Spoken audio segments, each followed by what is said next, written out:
Dear Patriots, before the news starts, please subscribe to our patriotic channel by clicking the subscribe button. Give us a thumbs up to this video. Don't forget to leave your opinion below in the comments section. Share the news on Facebook and Twitter so you friends see it. Thank you. Trump discovers easy way to stop ISIS rats fleeing failed caliphate from returning to Europe to commit acts of terror. ISIS is on the run. The rats are literally abandoning ship. Raqqa just fell. They have been routed in Iraq. They have been reduced to a bunch of rats floating on a piece of driftwood. With nowhere to go and no safe harbor on the horizon. This is what we wanted, a total rout, and we got it, thanks to Trump and his new plan to take the fight to them. But with each victory comes problems. And a big one is what to do with all the foreign fighters who came from Europe to join ISIS. These are the guys committing most of the terror attacks in Europe and the reason Trump has no choice to get tough. These desperate fighters are doing everything they can to sneak back into Europe where they can easily blend in with their French passports. And once there, with a valid European passport, they can easily enter the US. Thankfully, General Mattis has discovered the easy way to stop this from happening. According to the Daily Mail, the top envoy for the American coalition fighting ISIS, Brett McGurk, just announced Trump's and Mattis' plan. Kill them. Right there in the desert. Stop the virus from spreading. No exceptions. He said it is vital to kill all foreign terrorists to stop them from returning home and mounting attacks back in Europe. Our mission is to make sure any foreign fighter who is here, who joined ISIS from a foreign country and came into Syria, they will die here in Syria, McGurk said. So if they're in Raqqa, they're going to die in Raqqa. France Defense Minister Florence Parly was not afraid of the liberal backlash, and for every good Trump idea there is bound to be a liberal backlash, to agree with Trump in public, saying, "If the jihadis perish in this fight, I would say that's for the best." It should be noted that no European government has gone on record to confirm whether they will actually let their citizens who went to fight with ISIS return. It is a tough issue because they are citizens.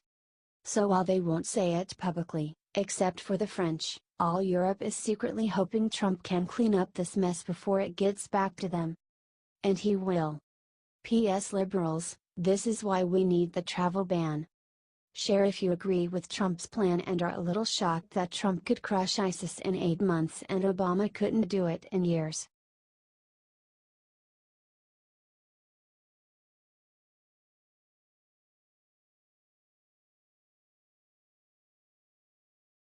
Ted Cruz just crushed Bernie Sanders with 5 shocking words that have millennials crying. Democratic socialist and millennial darling Bernie Sanders, IVD, met his match in Senator Ted Cruz, R. Texas, in a televised debate on CNN Wednesday night. Ted Cruz called out Bernie Sanders for who he really is, not a Robin Hood type taking wealth from the rich and giving it to a poor, but someone who wants to take money from all Americans for his redistribution scheme. First, Cruz began by asking Sanders the difference between his tax plan as a Democratic socialist and the average Democrat. Bernie then launched into his typical screed waxing quixotic about Scandinavia. Here's a bit more of what he said, read closely because Cruz is going to crush him in a minute. But here's what I think. As a Democratic socialist, dead, similar to the people in Denmark and Sweden and Norway and Finland. I believe that in a civilized society, people, especially those on top, should be asked to pay their fair share so that every man, woman, and child in our country can have a decent standard of living. Note how he said especially those on top should be funding all of society's welfare. Later, Danish economist Jacob Kierkegaard asked Bernie a question and brought him back to reality. I was born and grew up in Denmark. And, you know, these are countries where the government spends taxes and spends approximately twice the level of the United States. These are countries that heavily tax everybody, not just the rich people, middle classes. They have consumption taxes on everything of 20%. Then he brought down the hammer. My sense is still that you would like to spend as a Scandinavian but not tax as one, is that right? Sanders admitted that, indeed, taxes would have to be raised substantially for his Scandinavian model to exist in America. Cruz then broke it down for everyone. "You know, we just witnessed a very important moment in this debate, which is that Bernie admitted that he wants to raise everyone's taxes, not just the rich. The question was, to pay for this socialist state, you've got to raise everyone's taxes, and Bernie said, yep, that's right, your taxes are going up." That is a rare moment of candor in Washington. The operative words here are "your taxes are going up." Something not many of his supporters might have thought. But the tax raise won't just be for the rich, it will be everyone, and it will be substantial. Sanders' plan for a socialized America is a creepy pipe dream that is both ripe for bureaucratic abuse in a country of 320 million people and totally at odds with American values. Cruz just reminded the world and his millennial fan base that nothing the government gives is free. HD Real Clear Politics.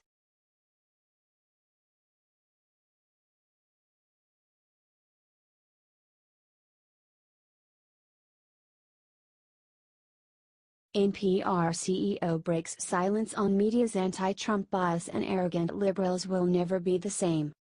This is a remarkable story. Ken Stern, the former CEO of NPR, the government-funded ultra-liberal media outlet, just broke his silence on the anti-Trump media bias and the liberals will never be the same. How could they win one of their own, a liberal who ran a major news organization and helped set the agenda for the liberal media, just exposed them? They may try to argue and say it isn't true. If they do, just send them this article to read. Written by a fellow liberal who is one of the few people on the planet to know how it really works behind the scenes. Writing an op-ed in the New York Post, Ken Stern said, "Most reporters and editors are liberal. A now dated Pew Research Center poll found that liberals outnumber conservatives in the media by some 5-1. And that comports with my own anecdotal experience at National Public Radio.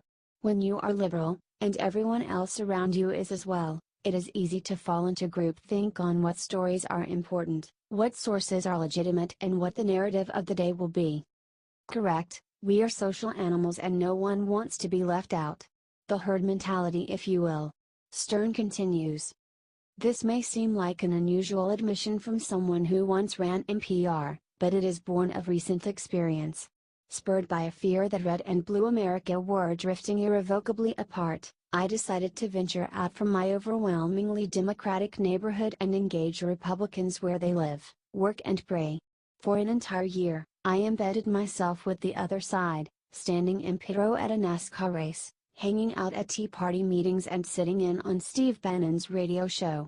I found an America far different from the one depicted in the press and imagined by presidents, cling to guns or religion, and presidential candidates, basket of deplorables, alike.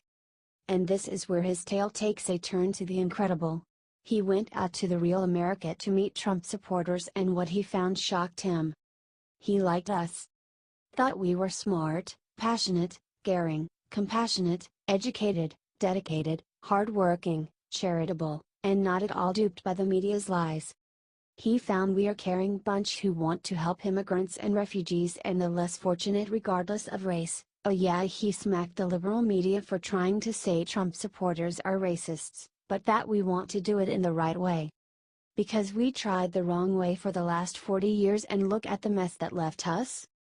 He met factory workers who explained what the media won't report about the true cost moving jobs overseas for the community. He met other Trump supporters and at every turn he realized the media is full of BS. In short, his preconceived liberal notions were shattered. And the most shocking news of all, after seeing the real America, he converted and is now a Republican. We need to get this out there so the media will finally start covering Trump and his supporters accurately, so please give this a like and a share and help spread the truth.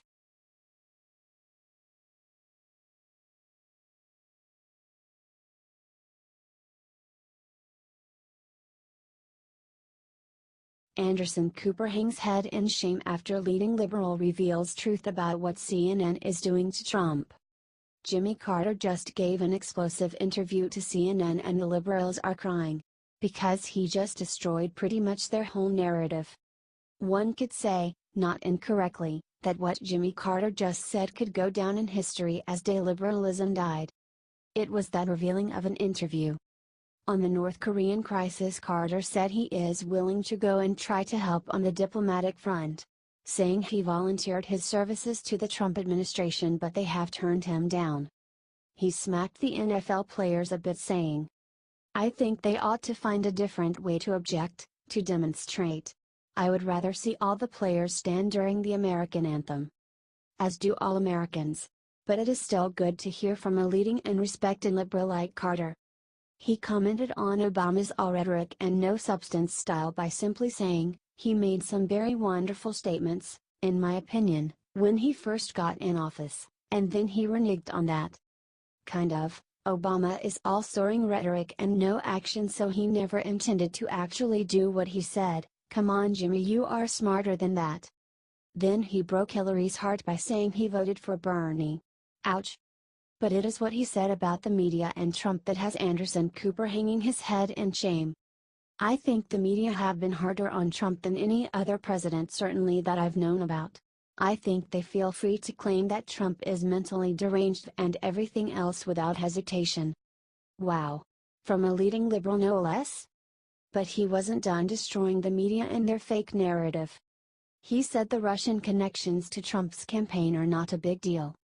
At the Carter Center we deal with Putin and the Russians quite frequently concerning Syria. I don't think there's any evidence that what the Russians did changed enough votes, or any votes. And that is how liberal dreams die, not with a bang or a whimper, but with the brutal truth.